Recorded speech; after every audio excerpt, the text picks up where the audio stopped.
వెనెజువేలాను వరుస భూకంపాలు భయపెడుతున్నాయి. బుధవారం వెంటనే 2 సార్లు భూకంపాలు రాగా శుక్రవారం మరోసారి భూకంపం వచ్చింది. ఈసారి దాని తీవ్రత రెక్టాల్ స్కేల్ పై 4.9గా నమోదైంది. మొదటిసారి భూకంపంలో వందల్లో మృతుల సంఖ్య ఉండడంతో భూకంపం అంటే స్థానికులు బెంబెలెత్తిపోతున్నారు. వరుసగా 2 భారీ ప్రకంపనలు, ఎటు చూసినా విధ్వంసం, పేగమెడల్లా కూలిన ఇల్లు, భవనాలు, దెబ్బతిన్న విద్యుత్, కమ్యూనికేషన్ వ్యవస్థలు, జనం సహకారాలు శిథిలాల కింద నుంచి వినిపిస్తున్నటువంటి ఆర్తనాదాలు వారి పరిస్థితిని తలుచుకుంటూ కుటుంబ సభ్యుల రోదన్లు ఎలాగోలా కాపాడుకునేందుకు హడావిడిగా ప్రయత్నాలు. వెనెజువేలాలో సంభవించిన భారీ భూకంపం దారుణ దృశ్యాలివి.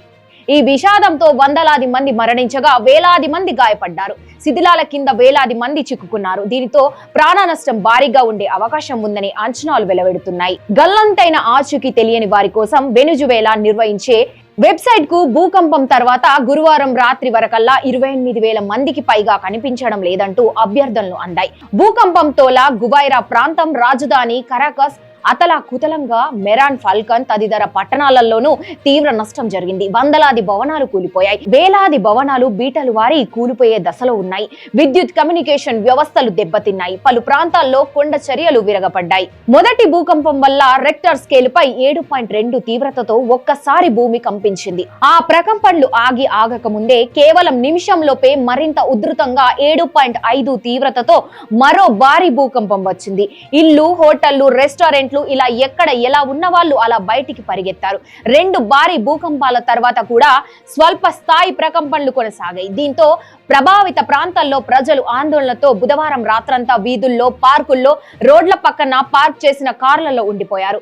వెనెజువేలా రాజధాని కరాసాల్లోని సిమెన్ బొల్వర్ ప్రధాన విమానాశ్రయం దెబ్బతినడంతో మూసివేశారు. భూకంపంతో గురువారం మధ్యాహ్నం వరకు 164 మృతదేహాలను వెలికి తీశామని, 971 మంది గాయపడ్డారని వెనెజువేలా తాత్కాలిక అధ్యక్షురాలు డెల్సీ రోడ్రిగెస్ వెల్లడించారు. శిథిలాల తొలగింపు సహాయక చర్యలు వేగంగా సాగుతున్నట్టు తెలిపారు.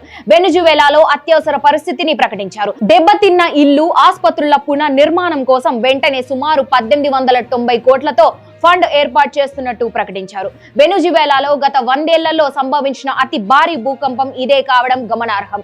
ఈ ప్రకంపనలు తీవ్రత వెనెజువేలాతో పాటు చుట్టుపక్కల ఉన్న కొలంబియా, బ్రెజిల్ సహా పలు దేశాల్లోనూ కనిపించింది.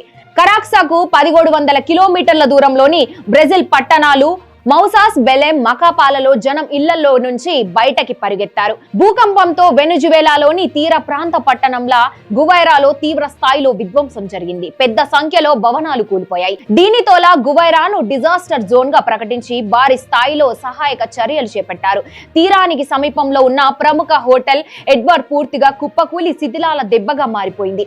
ఎయిర్పోర్ట్ కు సమీపంలో ఉండే ఈ 10 అంతస్తుల భవనంలో పార్టీలు, సమావేశాలు ఎక్కువగా జరుగుతుంటాయని, అందులో ఎంతో మంది చిక్కుకుపోయారో తెలియదని వెనెజువేలా అధికారులు తెలిపారు. ఇక ఆసుపత్రులు కూడా దెబ్బతినడం, విద్యుత్ సరఫరా లేకపోవడంతో క్షతగాత్రులకు చికిత్స అందించడంలో ఇబ్బంది ఎదురవుతోంది. ఇలా గువైరాలో ఆసుపత్రుల బయట వీధుల్లోనే చికిత్సలు అందిస్తున్న దృశ్యాలు కలిచివేస్తున్నాయి. చాలా చోట్ల విద్యుత్, కమ్యూనికేషన్ వ్యవస్థలు దెబ్బతినడంతో ఏం జరుగుతుందో, తమ వారి పరిస్థితి ఎలా ఉందో తెలియక ప్రజలు ఆందోళనలో చిక్కుకుపోయారు. భూకంపంతో అతలాకుతలమైన వెనెజువేలాను ఆదుకోవడానికి ప్రపంచ దేశాలు ముందుకొచ్చాయి. భూకంపంపై సమాచారం అందిన వెంటనే సహాయక బృందాలను, వైద్య సామాగ్రి, మందులను వెనెజువేలాకు పంపినట్టు అమెరికా విదేశాంగ మంత్రి మార్కో రూబియో ప్రకటించారు.